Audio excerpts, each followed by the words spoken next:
Okay, hey there, you guys. It's Maria from Mommy Loves Tech, and welcome to our very special hangout, our Valentine's Day special hangout, because we're going to be talking about marriage, love, romance, and sex. Not necessarily in that order, but we have some very special guests in today's hangout. First, I just want to introduce my co-partner here, my co-host, Candice Edwards, who is our digital media executive, also entrepreneur, mom, and political enthusiast. Yes. Can't wait to get into some politics and sex with you, because there's a lot of that kind of goes together, doesn't it? Hand in hand, definitely. Hand in hand, of course, especially in our Congress.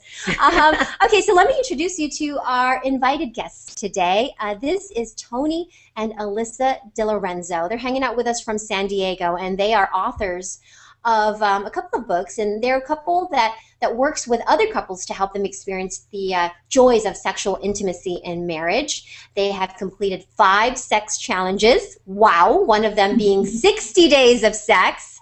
I really need to talk to you too.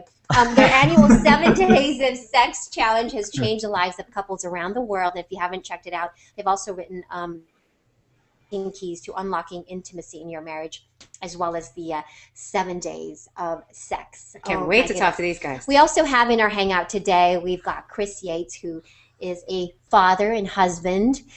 He's hanging out with us from Dallas. We have Clarissa, who is a behavior scientist as well as a clinician, founder of You'reJustADumbass.com. It's a really great blog, by the way. You should really check it out. Clarissa, thanks for joining us. We have Daphne Brogdon, who is a comedian and founder of CoolMom.com, and Joanna Hyatt, the sex lady. We love Joanna. Joanna is a speaker, a writer, and educator on healthy relationships as well as sexual behavior for parents and young adults. Joanna has spoken and continues to speak to thousands of kids across the country about healthy sexuality. And so I want to welcome all of you guys, and welcome to all of you watching out there in the world. Thanks so much. Make sure you plus and like us and comment, please.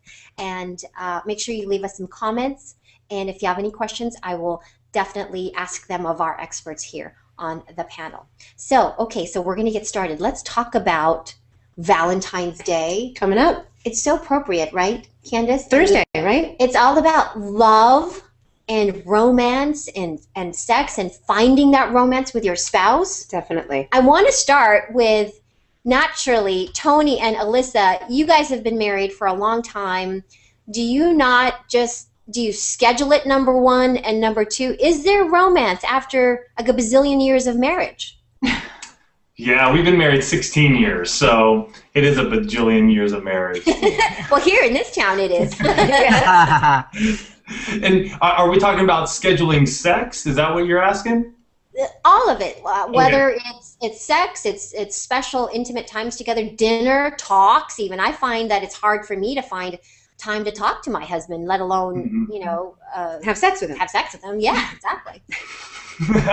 Yeah, we are much into the scheduling what we're doing with our intimacy. Now, it's not super rigid. It's not like we have these things down on our calendars. It's just an open communication between Alisa and I going, hey, this is what we need to do, and so we're going to be intentional about it. Just like we are intentional about our physical fitness, or if we run a business, our dreams and our goals and desires with our business, we're very intentional. And so Lisa and I have come a long way in that we make sure that we have time each evening to talk to each other. And then when it comes to sex, we have something that we've been doing for the last 3 years called the intimacy lifestyle. And so that's on our calendar every weekend. That allows us to have sex at least 2 times a week. And if we can do 3, we'll go for 3. Okay, so I want to break it down. Okay. On your calendar, on my Google Calendar here right now that's sitting in front of me, I'm going to schedule the intimacy times, conversations, or how does that look for you, Alisa? Well, for us, we know that after our kids go to bed, we have 2 children, and trying to get in word and edgewise with them when they come home from school and before they go to bed is a challenge. I think it's a challenge for any parent. And so we make time every day at the end of our day to sit down and just connect about what's been going on. For us, that usually happens in the last 10 or 15 minutes before we go to bed, but there's that scheduled time because we do go to bed together. Oh, go to bed with Okay, so Okay, that's interesting. yeah, you have to go to bed with your spouse, Daphne. Exactly. Now, It's crazy, I know. now, I know that you guys have some comments and questions, so I want to definitely go to you. Firstly, I want to go to Joanna because Joanna is married and newly, I would consider in my book, I think you're kind of a newlywed still, and you guys just found out that you're going to have a baby. Now, how? Thank you. I hate to ask those questions. Yeah. Congratulations, by the way. Oh, you can Congratulations. ask How do questions. you fit more the romance? I mean, here you are pregnant. Yeah, how exactly? Let's go back to the romance. You know, you're about to have your first baby, and this is a question to the whole panel. But Joanna, do you feel like your husband is staying romantic in this time while you're with child and it's Valentine's Day? How do you guys keep the romance alive? Not necessarily the sex, because obviously we know what the product of that is, but the romance. I definitely think my husband is. I've noticed he's actually, I think, been more tender and loving. I think maybe because he knows now, like, oh, she has our child, and it's been very sweet to watch. I think the way we keep our romance alive is we have to make a point to get away from, because I work from home and he works nearby. We have to get out of our house. So we go for a walk on the weekends together. We'll make a point to have dinner together with the TV off. For a while, we had the TV, just be there while we were eating, and we've shut that off. And that's led to some great conversations and just time to reconnect and make a point that we have set aside times of you and I are connecting aside from work, aside from everything else. But you do have to be intentional about it because it can be really easy just hanging out in the same space but not really connecting emotionally, which leads to connecting physically. Absolutely. I have a question about romance because I find that men and women have a different definition of what romance is. Are you guys on the same page? We've just been joined by another married couple. I want to introduce you to Jimmy and Cordell Lewis. They're hanging out with us here from California, Southern California. Now, do you guys have the same, are you together on what romance is? Because just share with everyone, first of all, how long you guys have been married, Jimmy and Cordell? February 14th will be 10 years. Nice. Oh, congratulations. Oh my gosh, congratulations Wow, and happy that's amazing. anniversary this Valentine's. Thank you. What would So is the romance still there, you guys? Huh? Yeah, we definitely have romance. I'm just trying to think whether we define it in the same way. So But don't put me on that spot like that. Yeah. Thank you, Maria, for putting them on the spot. there are like little stupid things that I find romantic. Like he'll take out the trash and I get an ass. That's so romantic. Man, I can take out the trash every single day. Yeah. Oh, Jimmy. Yeah, she walks into the room. Good her for you, boyfriend- Chris. Ponytails, right? And I think that's romantic. Yeah, that's true too. So Yeah, actually, I heard about your engagement and the proposal, Yeah. and Oh, yeah. what That's sweet. Jimmy proposed to Cordell and put the ring tied to a toothbrush, and basically told her, "Oh, you need to go brush your teeth." yeah, But they have this sense of. But I do think that you guys share that romance. You guys speak that same language, I think. Because, I mean, look, you guys have been married for 10 years, obviously, right? Yeah, and and you I kind would of got it. I would agree for sure. I mean, Yeah. sometimes it's just the way that he'll rub my shoulders. That's romantic. So Oh, on which is cue. right now. Notice he's Here so we on go. cue. Oh, yeah. There are just certain things that he'll do that I think are very romantic. He'll do a kind gesture to someone else that I think is romantic too. So I mean, I don't know.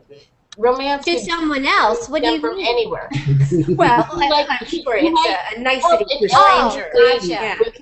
Helping an elderly woman across the road. Something. Yeah. Oh, gotcha. exactly. Okay, I got there for a second. Okay. Yeah. Otherwise, now, otherwise Daphne- it's more like this. Yes. So Daphne, you are a mom, obviously, a founder of coolmom.com. How many kids do you have, and do you make the time with your husband to have those romantic moments? Well, we have the amazing expanding and contracting family. I have 2 small children that are my own, and then I have 3 stepchildren, one of whom is living with us right now. So it's always it's a full house. We do schedule a little sex time. It has to be when the kids are at school. Forget it. I mean, I don't know how these people have sex. You're a nooner. Yeah. I'm like more of a 10:30er.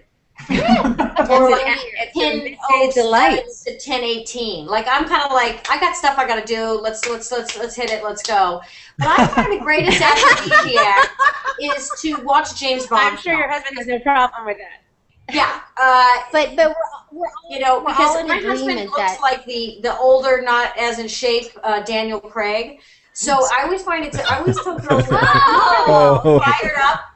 He knows it for my for my husband, and I was like, dude, go up here for a second, So it's like I'll watch something like Daniel Craig, and then I'm like, that's like my foreplay, and then I just climb all over my husband, because it's like I'm sorry, familiarity it does not breed love and romance. You need and you don't want to actually go outside of your marriage, so you can just go out of it here for a little bit and get all juiced up. So to speak. So you pick I think That's called a fantasy.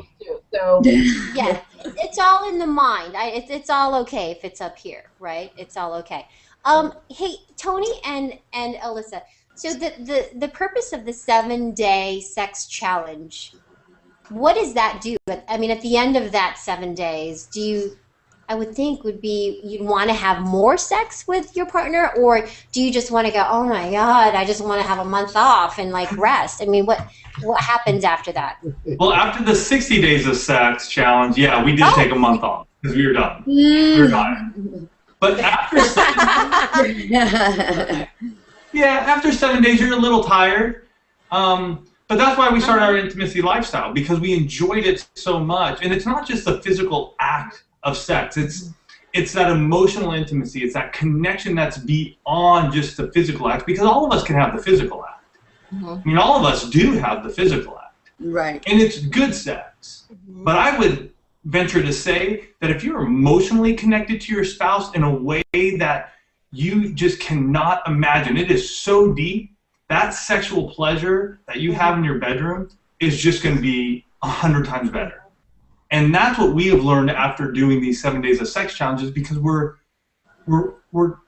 getting ourselves outside of the box. We're learning how to deeply be intimate with each other more than just physically. And that could be the emotional side of stuff. That could be the spiritual side of an area for us. And that's where it just really explodes. But don't you think, I think more than kids, screen time is a real blocker of intimacy. Screen time, like TVs and electronics? No, I looked at my husband's like this, and I'm just like, oh, yeah. Put it down. Oh, yeah. You got to turn that off. We just did a workshop. I agree. Yeah, we just did a workshop here last week, and we talked about that a lot. Like, get the phones out of your bedroom, get the iPads out of your bedroom, get the radios, get the TVs, get rid of it. It is destroying the intimacy that we so desire in our marriages. And people they're walking around, and I'm going to grab my phone, because they're seriously walking around like this. Hey, honey, how you doing? That's right. And I can see you, but I really can't see you. I do agree with you about the TVs in the bedroom. But, okay, how many of you here use your cell phone as your alarm clock? Go get an alarm I'm the only one? Oh, okay. I do. All right. I'm going, wait a minute. I'm the only one. we have Cell phone, yeah. Yeah, see a lot. I use cell phone for my alarm clock. Cell phone for the alarm clock. I wake up automatically. You too, right? Yeah. So, I mean, by nature, we all have this thing next to us. I turn mine off at night. We turn the iPad off and the turn off iPhone at off night, in the yeah. bedroom. Nice. Now, Oh, good for you, good now for that you. said, when we're going to bed, we're going to bed on the couch. We're both on our iPads, watching TV and multitasking. So I think just take a step back and maybe turn that stuff off even beforehand. That's a great idea. Intimacy scheduling should happen maybe when the kids go to bed at 8:45. You've got 8:45 to 9:45 to converse, to connect, and then you go to the bedroom or wherever. Right. Chris has a question. Like Chris wants to say something. What's that, Chris? Go ahead. I do agree with Tony about the TVs in the bedroom. We've been married 12 years. I've never had a TV in the bedroom. Right We've got on. freaking 4 kids now. We're putting TVs in now. I need to stop. I need to get like 10 TVs in the bedroom. No more kids. No more kids. No more There's kids 4. for you, Chris. So Chris has That's no awesome, problem Chris. connecting. Hey, I want to just take Yeah, a quick moment. no. Just tell everybody really quickly, by the way, this is just a little bit of business. I just want to say thank you to our sponsors for today's hangout. This is the Fuji Instax 8 Mini, and it's really cool. And I'm going to just take a really quick photo of everybody in the hangout since I have you guys here. I'm going to have it. There we go. Oh God, you got sponsorship for this? Oh yeah. Yeah. Hey, Maria doesn't work for free. Hey, is that like a Polaroid? This is I want you guys to know that here, you hold this. Oh, it's For rare? Valentine's Day, you know, this is so much better. I mean, girls, don't you think, than Yes. getting a whole huge bouquet of flowers that will die eventually. This is from Armstrong Gardens, and it's all of these little succulents, Gorgeous. and they will Oh. last for a very, very long time. reminds me So Drought tolerant. if you're looking for an idea for your loved one for this Valentine's Day or any holiday, check this terrarium vase out from Armstrong Gardens. Hey, I want to thank you guys at Armstrong, as well as the Fuji Instax, which I have in now my unique picture. So there you go. Very Okay, nice. so now you have That brought was some fantastic integration. Yes, okay. Changing gears, everyone. I'm curious, of the men on the panel, who's actually read, or whose wife, I guess, has read 50 Shades of Grey? I mean, phenomenon beyond belief. Raise a hands. Anybody? Okay. I thought it was a terrible book. I want everyone to know I did not like the book, but I had not finished a book since '99. You've read it, Kempton? No, You've read I've it? seen the documentary about the 50 Shades of Grey together. Does it count? Both of us haven't seen that book yet. There's a There's a wait minute, documentary. There's a documentary of the 50 Shades of Grey. Yeah, there's a British documentary about okay. the phenomenon. Okay, well, Check that we'll have out. to check that out. I thought you were referencing the adult version, but But well, we have some friends, guys. A store in New York City has provided us with a 50 Shades of Grey accoutrement kit. It's a little kit for married couples. For Valentine's Day. For Valentine's Day. So here we are. We have a little cute heart-shaped mask. If you have problems sleeping, this could also block out any of the sunlight coming in. And then I'm assuming this is some sort of a handcuff situation. I like this. This actually will go good with my outfit. I could wear this like to work. It's sort of biker chic. Biker chic. And then I think this is. Does anyone know what this is called? It's called a whip. Oh yeah, that's whip that's has for an dogs idea. and cats. This is something. Yeah, A something flail? apparently that is exciting in the bedroom or out. So I'm curious for the panelists. Chime in. What do you guys think about using these extra special toys to spice up your love life with your partner? I think that would be a great gift for my sister. Oh, your sister. For his sister. She's read all 3 books, and she's not even a reader. Yeah, my sister read all 3 books. She loves the whole, Idea of trilogy thing, She and loves handcuffs. and she loves handcuffs. In fact, I could tell You you. should know that about your we were sister. in, So when she was a young adult experimenting insects that took us to a police station in the middle of the evening to get handcuffs off of someone that she had put them on. Oh, well, that's a lot of information, Cordell. Wow, Cordell, what a way to put your sister on the spot. yeah, I don't know. Your sister. Not watching. Wow, I was coming here to talk about tech. This is unbelievable. Yep. All I saw was invite from Mommy Loves Tech, and I show up at this show. I don't know what's going I on. think it's Mommy Loves Sex, this episode. This is very low. Goodness gracious. So Tony and Alyssa, you obviously are experts in the field, and you give seminars. Are these part of your seminars? Do you talk about? I call them accoutrements. Chime in. What do you think? We do talk about toys. I personally have not read the book. I actually chose not to read it. But if it's something we tell couples all the time, if it's something between the two of you and you are both comfortable with it, then that's fine. It's when one partner or another starts to push their agenda, for lack of a better word, and it's not comfortable to the other partner, where we say, you know what, that's too far. You know, you only go as far as the most conservative spouse. Right. And, you know, it's one of those things that's worked in our marriage, and we have, you know, fun little dice that, you know, one has an action and one has a body part. So That's fun. That sounds like a game. that's I a lot like of that. fun. Yeah, I like that. We have a Connect 4 game where, you know, the loser has to do whatever the 4 actions are in a row to the winner. Ah. So you can have a lot of fun in your bedroom or wherever you choose to play your games. Because we do tell couples, you know what, get out of the bedroom. I mean, part of having fun in your Get sex into life the is front yard. Give the neighbors a show. exactly front yard, backyard, on the beach, you know, wherever. I think Jimmy has something to show us, right? Oh, this? Is it a What is pastry that? Is brush? that a giant I blush need a brush? pastry brush. Jimmy, is that a cosmetic instrument by any chance? Actually, it's a large Japanese calligraphy brush. Oh, okay. Oh, But okay. it's So you dry, can do so it doesn't art. take the point anymore. And I thought you were Very just soft. glad to see me. That's the side. So You know, anyway, the funny we've thing got- about having, Maria, the funny thing about having Yes. those kind of toys, if I even had it, my 3-year-old son would find them so fast. He'd box with his Buzz Lightyears, and I'd be embarrassed if people come over and be like, look at it. That's That's funny. the thing is when you have Buzz Lightyear. kids, yeah, Buzz you can't really hide anything because you know they'll find it. Exactly. Right. Shelves Okay. very high. You just made me think about something. I got to move some stuff up high. I've got. I have had it in a drawer low, and I just thought about that. That would be embarrassing. That would be Yeah. embarrassing. You've got 4 little ones, and No, they're so no, adorable. no judgments, no judgments. So I have a question. Yes.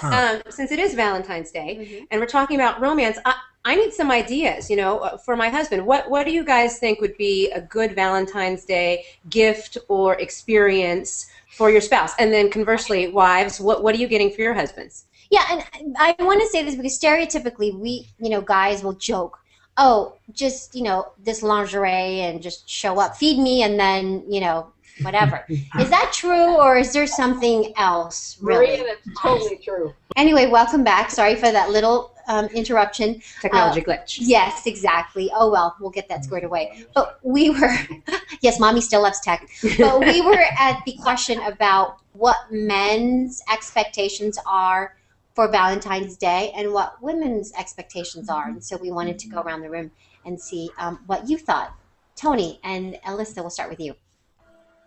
Whew, expectation for Valentine's Day. You know what? Just like some of you, we're not big into the actual day of Valentine's. We have a podcast coming out this week, actually, that talks about Valentine's Day is a great day to sort of launch and go from there. It's like, hey, this is a day, and wherever you may be in your marriage, start it here, but it happens year round. Valentine's Day should happen daily. You should be romancing and engaging your spouse daily. Am I going to say it's perfect? No. Go listen to 155 episodes of Alisa and I talking and screaming at each other at times. It's not perfect. It's marriage. We have different ideals of what romance is and what passion is, and those get in the way. But to start it off on Valentine's Day, I think another thing, the lost art of with the digital age is writing a letter. I know it's a Hallmark holiday, and the cards can get goofy, and there's too much pink and purples and all that jazz. I get it. But make your own card. Write her a letter. Read Ronald Reagan's letters to Nancy Reagan. My gosh, that guy was amazing. He was. You're right. He was very romantic. Yeah. One thing I like to do is I will write letters to my husband and mail them to his office, so he'll get a piece of mail at work. Yes. It's not a bill or business, and it's a random supply or a random surprise that he isn't expecting. You don't put photos in there, do you? No, I make sure that it wouldn't be. Not in the office. No, I think that's a fabulous idea about writing a letter in hand. You know, not printing typing it. Yes, exactly. Yes. But actually a handwritten letter. And Dennis, you should, you Tony, guys, I agree with you. I think Valentine's is amateur night. you know what? We call it rookie night. You're right. Yeah. Exactly, Chris. Because trying to get a weak. reservation at a restaurant, it's insane, and they jack up the prices. So it's definitely amateur night. It's a Hallmark If you have to holiday. romance on Valentine's, you're too late, pal. Yeah. You know, if you've got to, Well, here come the flowers. wait a You know minute. what's ridiculous, too? There's a stigma about this. Every time I go, I get flowers, try and get them at least once a week for my wife. 12 years I've done this. Oh, wow. And so I get them every time. And I go up to that checkup counter, and you could see they're like, I'm like, no, I'm not in trouble. I'm not in trouble. These are flowers. Just give them. And they always think it's a makeup, and it's ridiculous. It's a stigma attached to that. That's true. Well, That's well, true. let me speak for the guys who starting off with Valentine's Day. I mean, they have to start somewhere, and Valentine's Day would be a good way to start. Me and my better half, we have been together for 20 years now. If you look back on it, 20 years. And the panelists are so right. It's not just that one day. In fact, sometimes it's the guys buy the ladies fancy dinner and whatnot. This is how much I hope I'm not bragging, but I've earned enough credit that my better half is making me dinner. I tell my better to learn something to cook a fancy tiny little dish or appetizer and whatnot for their wife or for their girlfriends. Yeah. And there's a question I'd like to ask everybody. Do you find that you fight less as you grow closer and as years go by? Do you finally begin to reach this spiritual level like you were talking about, Tony? Do you get to this point where maybe I think daily life and daily grind will make you fight, but real fighting, doesn't that decline over time? You would like to think so, and I would like to think so. And those of us who work on our marriages and realize that it takes time, sure. For those who don't, no. There can be even bigger gaps that can end up happening in the fights. Not necessarily are verbal per se, but the body language and the actions speak louder than the words. Yes. So, yeah, for those of us who are willing to put the effort in, yeah, you do grow closer, and those fights do diminish. Or what ends up happening is you have a fight, and it lasts 30 minutes, 45 minutes, and you guys can come back together real quick, and you're going, you know what? I totally screwed up. I'm sorry. You own it. You kiss, you make up, and you move on. Where when you're younger, how long would it last? It'd last a week. Right. You hold on to this grudge for a week, a month, and then... Yeah. It's the only time I think losing is good. I think losing and fighting is key, and I think it's hard to do.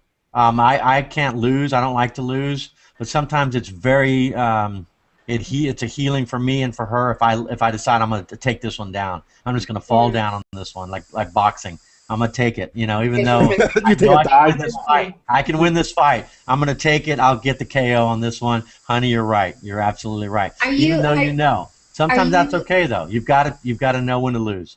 Are you under the that rule of a happy wife, you'll have a happy life? Yes, that works well. I believe that. I believe happy mommy too. Husband, you have a happy wife too. I think it goes both ways. Right. Well, now it affects kids too. We have a very simple philosophy. If we get upset, we don't go to bed upset. It's right before we go to sleep. And Jimmy came up with a concept of filling a plastic bag with air and sticking it in the freezer so that in the morning when it's you yell into the bag. Whatever you're mad at, you take a Ziploc bag, and you're like, I hate the salt, blah, blah, blah, blah, blah, and you seal it and put it in the refrigerator. By the morning, when it's deflated, your shovel has deflated with it. That's really interesting. Yeah. We never really tried it. No. Well, listen, you guys. We could definitely continue this conversation, and we will revisit this definitely. And but seeing that it's Valentine's Day, we thought it was appropriate to talk about all of this. I know I've learned something new from today, and that I'm really inspired by our panelists who are married and have been in long-time relationships, not necessarily on paper, but I'm really inspired and encouraged. Candice and I both are married, and it's work, but it's good.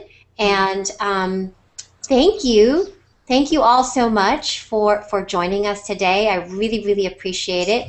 Happy Valentine's Day. Happy Valentine's Day, everyone. Next time Mommy talks about tech, it's talking about whipping next week. Just get the headline. Next time, tell me the right headline. Oh my God! But anyway, thank you so much for joining us for our special Valentine's Day love, marriage, and sex, and how to keep that flame lit. Thank you.